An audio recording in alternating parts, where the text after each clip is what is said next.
Oh man, the day has finally come. The final part for this tutorial. Alright, after Twintenia we just advance straight into the void.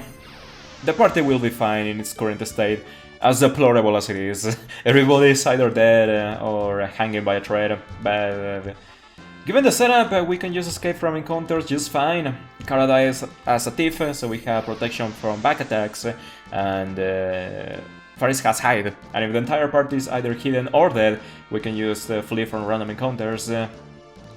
Here we take 6 steps for step route and have an encounter happen exactly on this tile, so things are looking just perfect. But the hide will function as a poor man's escape command, just so we don't have to reshuffle job classes or abilities. And we take a couple of steps somewhere in this room. It can happen anywhere before a teleporter, but with that, the step route is officially complete. From here until the end, it's just a straight shot until ExTree. And honestly, just having a step route happen until Mini Dragon speaks volumes to the level of focus you need to put into the game, the learning, just so you can maintain your formations, let alone reaching the void. It takes some serious effort. And through this portion we're also doing a glitch, so to speak. It's something we call the resistance bug. It's important to have a random encounter happen before ExTree so that we can perform this, and it kind of happens unintentionally. The resistance bug occurs when on one battle you have one piece of armor set up, and on the next battle you remove that armor, but you maintain the resistances from the previous set of equipment, specifically your status immunities. So here, for this specific example, we are doing the resistance bug with Faris. Right now she has the ribbon equipped, but when we switch her to another job class that cannot equip ribbons, her status immunities through the ribbon will permeate, and she will be basically immune to anything that ExTree can throw at her status-wise, specifically Whitehall. We want the entire party, the entire active party, Kara will state that, to have immunity to this spell because it's rather destructive. Whitehall inflicts death and petrification on the target, so it will totally disrupt or boss kill. That is only one part of the setup. Next, we need to switch Faris to Red Mage. It can be White Mage as well, but Red Mage is faster to input, and we only need the life spell so that we can revive Lena and Bart at critical HP. Next, we have to switch Faris to Knight, given the HP values here. Faris has to guard tank and set up combine, optimize, remove the Eggy Shield so that the equipment weight doesn't do anything weird with the turn order, but you want the Dancing Dagger, the Running Shoes, and the Star Robe for 30 agility and auto haste. That is an important benchmark to hit. And next, Bart is going to switch to Dancer so that he can also equip a ribbon. He could also become a free Dancer, but he doesn't have the agility we're looking for. Dancer is a little bit faster, so set up combine, optimize for the ribbon, Running Shoes, all that good stuff.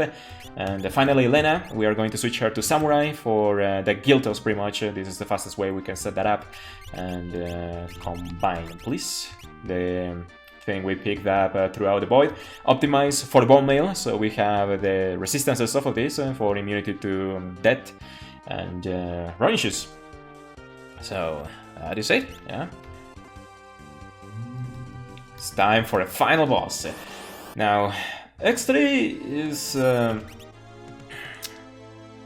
convoluted, I think is the word I am looking for, because he has several phases, and he just switches spell casts on certain HP ranges, but we only care about his starting AI script when he's above 40,000 health, more or less, where he has a 1/3 chance of doing nothing, a 1/3 chance of doing a physical attack, and a 1/3 chance of using Whitehall, which is why we immunize the party from that through our equipment and the resistance bug on Faris, so we're basically immune to anything that ExTree can throw at us, provided that Faris is also guarding and protecting the other party members with cover. First, we're going to buff up Lena a little bit. guard with Faris so we can shield ourselves from the initial round and have Lena buff herself. Let's see what happens here. That was nothing. No, you extra use sad tide on the round, which is better for us. No animations, and we're going to buff up Lena a couple more times so we can max out her damage and then hit ExTree with a Guiltas and start racking up some big damage here. Now we're going to use Kiss of Blessing on ExTree so we can bypass his Berserk immunity and just override his AI script through Berserk. And this is the crux of the final boss skip, Neo X Dead. Because ExTree has to summon the next phase through his AI, he is just helpless right now. He's only going to fight and do nothing else until we kill him. And because he's Berserk, that also means that he cannot summon Neo X Dead upon defeat, which is what makes the real final boss happen. And the battle just ends on the spot instead, on this next Guiltas, if I am not mistaken. There we go. The time happens there, and that is your speedrun right there. Smooth sailing after casting Berserk on ExTree. There is nothing else he can do besides attacking, and with the guard we are totally safe, so that is that. Final Fantasy V, beaten in a speedrun format. A good time for this game is below 4 hours, which is fairly easy to accomplish if you maintain a step route for a significant period of time. Not necessary though, you can totally get a sub-4 time without step manipulation if you play very well. Highly recommended though. But that's it, I'm just gonna turn off the Lua script. It served us very well, but the speedrun is over and I don't know, man. I pretty much developed this tutorial for the purposes of asserting the know-hows for this game, because Final Fantasy V is the least popular entry out of the Final Fantasy SNES era, for sure. It just didn't have the same accommodations for playing compared to the other entries like FF4 and FF6, and I noticed that people were having severe issues just with learning the speedrun, because step manipulation is not a clear thing, like how event tiles work, how the danger rate advances, things like that. And to me, a video format made things easier to learn, and we ended up at this point. So I'm probably going to get sentimental here, but I'm going to pull up some names here for people I want to thank that basically made this tutorial happen, pretty much.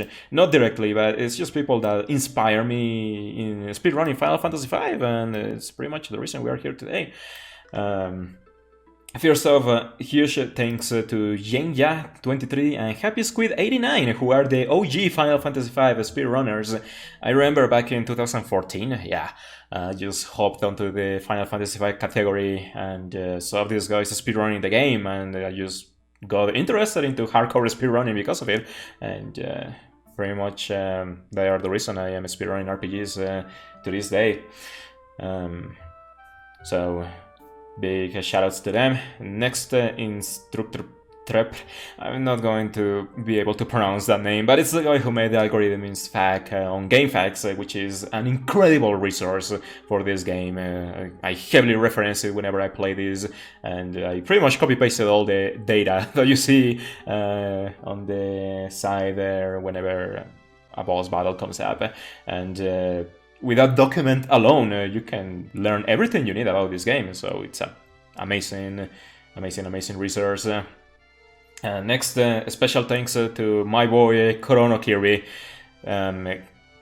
A couple years ago, maybe 3, he helped me develop the Dragon Power route. Back then, the JP route and the English route didn't really differentiate themselves until we started dwelling on what we can take off of item duping, and Dragon Fangs were just the first thing that came up.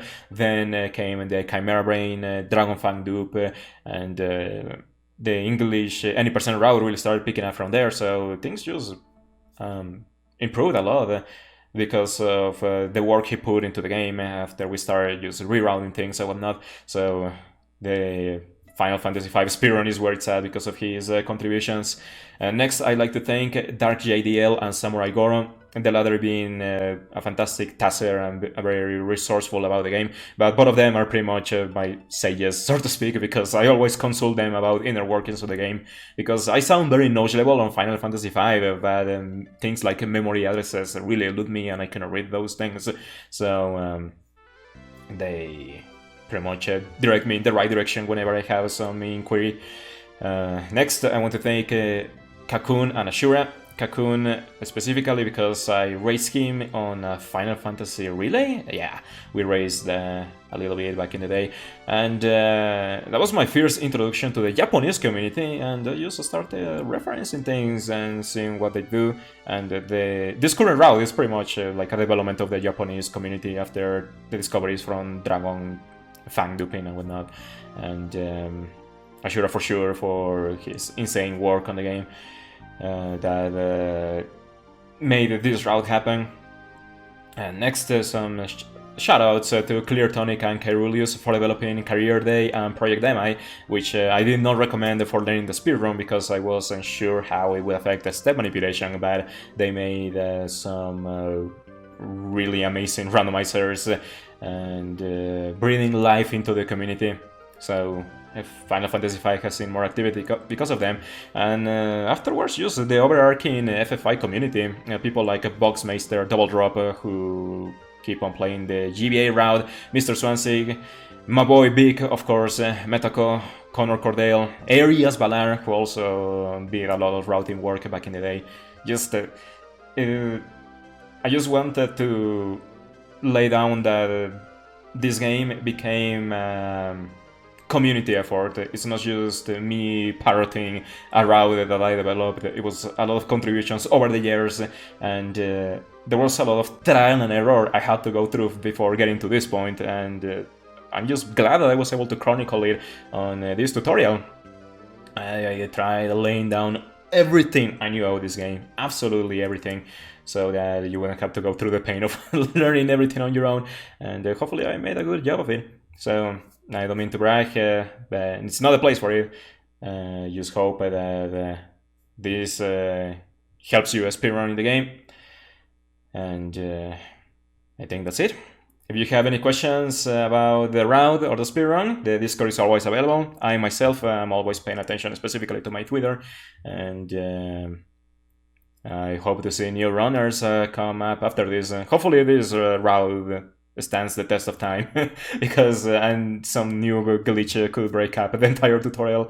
But given our current knowledge, the current glitches, I don't think there will be many advancements, because this game is very broken. There are a lot of glitches that you don't see in the speedrun, but the thing is, there are mostly novelty effects or things that are not plausible to get on a speedrun format, so that's why we don't see a lot of glitches. There are no sequence breaks, so given what we know, I think this route is very optimal, which is why I settled on the tutorial for this, and yeah. Thank you very much for watching, and see you next time.